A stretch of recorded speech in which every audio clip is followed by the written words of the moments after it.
Fala pessoal, retornando aqui mais uma vez para discutir um pouco sobre os algoritmos, né, que a gente já havia debatido aqui no nosso encontro passado. Fico com essa mania de falar de aula, né, mas no nosso encontro passado, tendo em vista debater um pouco sobre a ética das virtudes, que é o meu principal objetivo com essa sequência de vídeos, né? Infelizmente não estou tendo tanto tempo como eu gostaria e as coisas vão entrando em conflito e etc. Mas eu vou vir aqui quando puder para dar continuidade a esse trabalho. Eu busquei uma fonte interessante, inclusive que eu estou trabalhando com alguns alunos meus, uma matéria de ensino médio mesmo, né? uma eletiva de ensino médio tratando sobre pós-verdade e relativismo no mundo contemporâneo, que é o 10 argumentos para você deletar suas redes sociais, agora, né, do Jaron Lanier, né, que é um especialista em tecnologia, um dos grandes expoentes aí da tecnologia atual e um dos responsáveis por sites renomados, né, redes sociais renomadas na atualidade, e que fez parte inclusive daquele documentário Dilema das Redes na Netflix, né? Interessante. Só para retomar um pouco sobre as contribuições de teóricos como Jean-François Lyotard ou mesmo Zygmunt Bauman, né, que nos mostraram as consequências, né, relatividade na pós-modernidade ou na contemporaneidade, é importante destacar que isso que nós chamamos de relativismo é uma consequência direta da globalização. Todos os grandes movimentos de globalização da história, né, já tiveram como consequência algum grau de relatividade, né? Quando as pessoas viajam, é natural que elas comecem a colocar em xeque sua percepção de mundo. Então, a relatividade aparece como, na verdade, uma conclusão meio que óbvia do contato com outros povos, e isso torna quase que impossível um debate ético que não contemple a relatividade. A relatividade, gostemos dela ou não, ela é parte integrante da nossa forma de pensar e viver. É impossível você pensar no que seja o certo ou errado sem levar em consideração outros povos que não partem do mesmo pressuposto que os nossos, né, os ocidentais, e assim sucessivamente, né? Se podemos nos considerar, enquanto brasileiros, né, ocidentais, que já é também um ponto de discussão. Mas o fato é que a relatividade é o paradigma do nosso mundo, né? E é algo diretamente relacionado à nossa tecnologia, porque ela ampliou essa globalização que já estava em vigor há muitos séculos, desde as grandes navegações, desde os movimentos, né, de impérios no passado, passando pelas grandes navegações, e com o advento das novas tecnologias, o rádio, a TV, os satélites e agora a internet, a coisa ganhou uma dimensão muito mais significativa. Sendo assim, algoritmos são formas de inteligência artificial, mais precisamente uma sequência finita de ações executáveis que visam obter uma solução para um determinado tipo de problema. É uma função lógica que é organizada em termos de programa computacional, tendo em vista a resolução de certos problemas. Ele tem por finalidade, portanto, monitorar, coordenar e, ao mesmo tempo, ampliar a geração de lucro, coletando os dados dos usuários e, em última instância, promovendo a permanência dos usuários no âmbito virtual, né? Isso significa viciar o usuário. Não é por acaso, né, como já foi destacado lá no documentário Dilema das Redes, que o termo usuário ele só é utilizado no âmbito do uso de drogas, como também na internet. Então o algoritmo ele tem essa finalidade, ele tem por finalidade coordenar a utilização das redes sociais, da internet como um todo. E como é que ele faz isso? Ele vai coletando dados dos usuários, nós por aqui, você que está assistindo esse vídeo. Ao mesmo tempo que ele coleta esses dados, ele utiliza esses dados para um aprendizado natural. Não é por acaso que ele também é uma expressão da inteligência artificial para promover o seu vício, né? A sua permanência nessa rede. Como é que ele faz isso? Ele vai identificando qual é o seu perfil de usuário e vai lançando mão, vai utilizando novas mídias, novos produtos, coisas que facilitem ou ainda assim garantam a sua permanência, chamem a sua atenção, prendam você nesse universo, seja lá por quê. Então a sua visualização, o seu clique em um vídeo, uma postagem, um site, a sua permanência em determinado momento de uma foto, tudo isso é monitorado pelo algoritmo para tentar manter você ligado na internet. E por que esses algoritmos fazem isso? Com que finalidade eles são montados? Simples, né?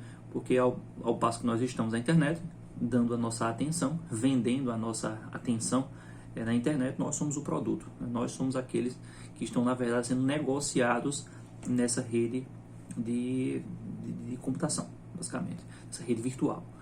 E pelo fato de que nós somos o produto, quem está comprando este produto que nós somos, na verdade, são grandes empresas que contratam essas plataformas para vender justamente esses dados, para que essas plataformas, paralelamente também, acabem vendendo seus produtos, seja através de propagandas, seja diretamente através dessas plataformas que intermediam essas compras.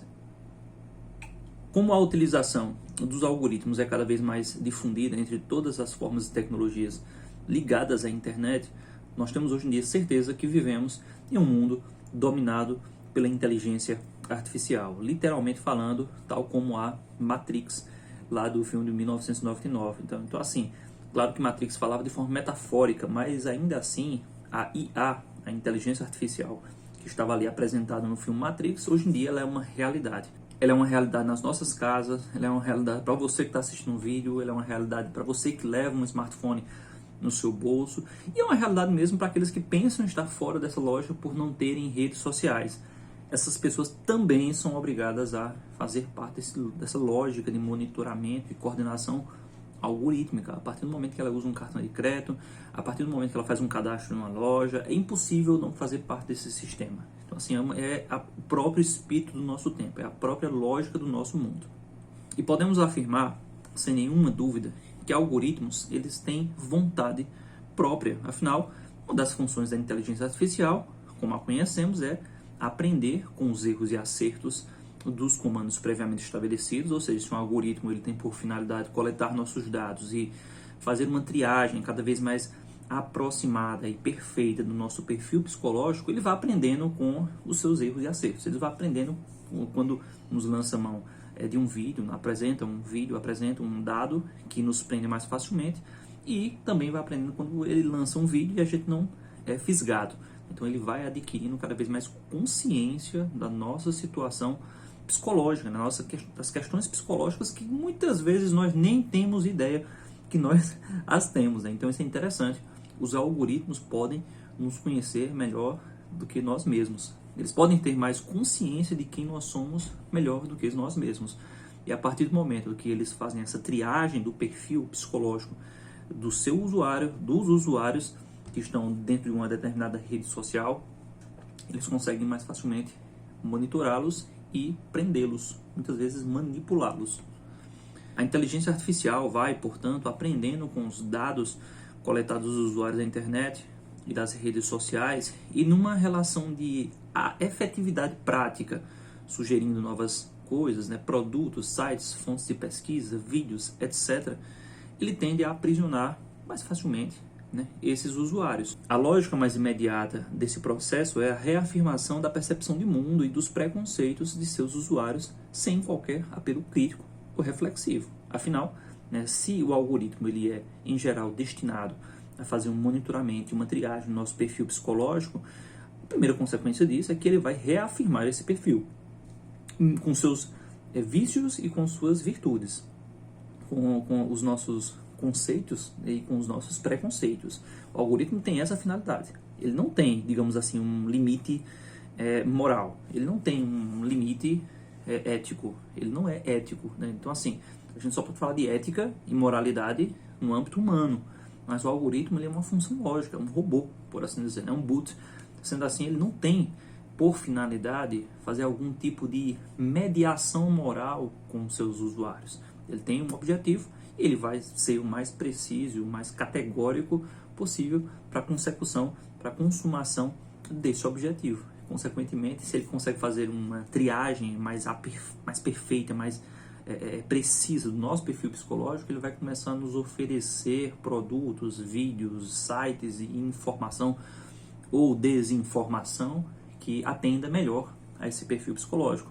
Consequentemente, ele tende a reafirmar os nossos preconceitos, né? Justamente porque ele está pouco se lixando para o caráter de verdade ou moralidade desses conteúdos. Ainda há o fato de que uma das funções e consequências dos algoritmos é justamente fanatizar seus usuários. E por que isso? Né? Justamente porque conteúdo com caráter conspiratório, conteúdo com caráter emotivo, né? Justamente que toca em questões morais que não são muito pertinentes ou delicadas, ele vai ser mais facilmente divulgado e ele vai ser mais facilmente recepcionado, justamente porque ele fisga mais facilmente as pessoas por causa desse apelo, né? Então, além de que existem as pessoas que já têm uma tendência a cair nesse tipo de coisa, e o próprio conteúdo ele tem uma tendência a viralizar com mais facilidade. Então, por mais que ele possa ser uma mentira. Então, assim, o padre é pego num esquema de pedofilia absurdo. Então, um conteúdo como esse ele vai viralizar com mais facilidade, justamente por causa do seu teor polêmico. Não é por acaso que jornalismo polêmico, aquele jornalismo do meio-dia, né, aquele jornalismo mais regional, ele faz tanto sucesso. Pode não parecer, mas nas regiões ele faz muito sucesso. Isso já fala um pouquinho da lógica algorítmica, né? Então, assim, ele faz sucesso de acordo com o perfil, com o nicho que ele é inserido.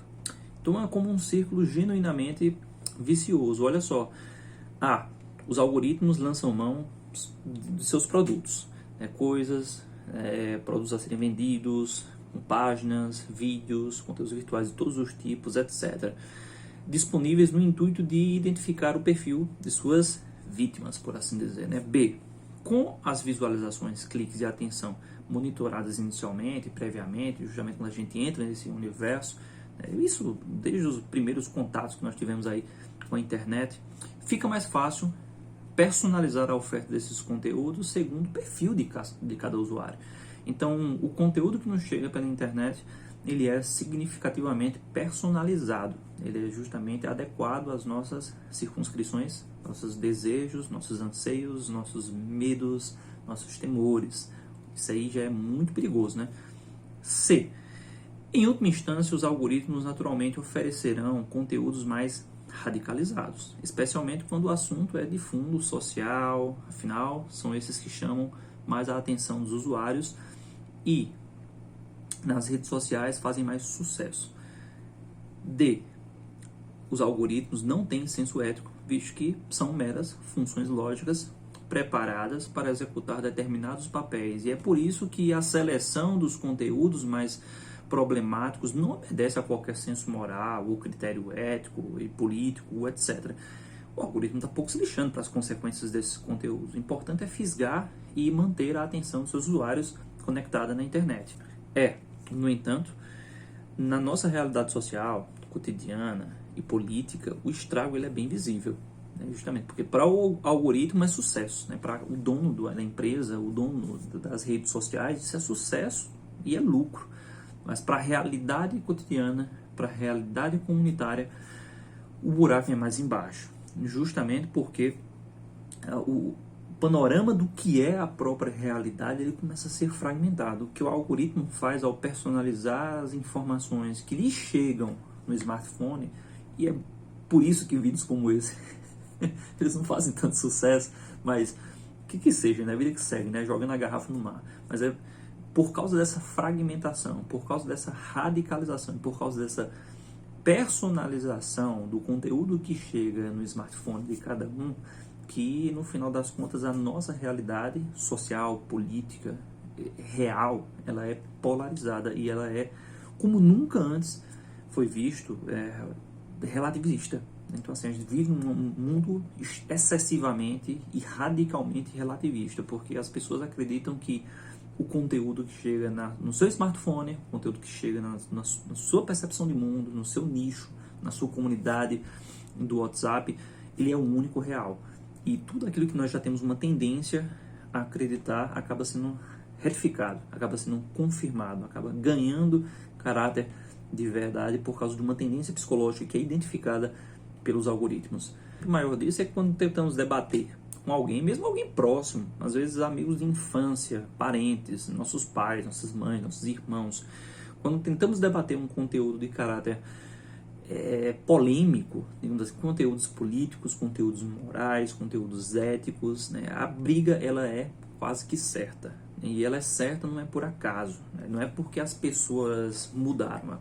As pessoas de fato mudaram, mas o que mudou, na verdade, foi a fonte de informação que hoje em dia permeia o nosso cotidiano. As pessoas sempre foram o que elas são. Mas com essa nova fonte, essa nova lógica de coordenação das informações, onde todo mundo recebe as informações que confirmam e reafirmam a sua percepção de mundo, o que acontece é que todo mundo hoje em dia está preso dentro da sua própria gaiola. A gaiola de seus próprios preconceitos. Acontece que nunca estivemos, portanto, tão segregados. E a polarização moral e política é uma consequência direta da interferência dos algoritmos no nosso cotidiano e do apelo que as redes sociais têm na coordenação da vida cotidiana. Como lidar com isso, portanto? Então, assim, isso é um problema seríssimo. Como lidar com esse excesso de relatividade que está em volta das nossas vidas? E uma primeira resposta que os teóricos e os estudiosos da contemporaneidade nos dão é que é impossível enfrentar um problema como esse negando a relatividade. É impossível porque nós, ao fazermos isso, se o fizermos, acabaremos caindo no abismo da nossa própria subjetividade.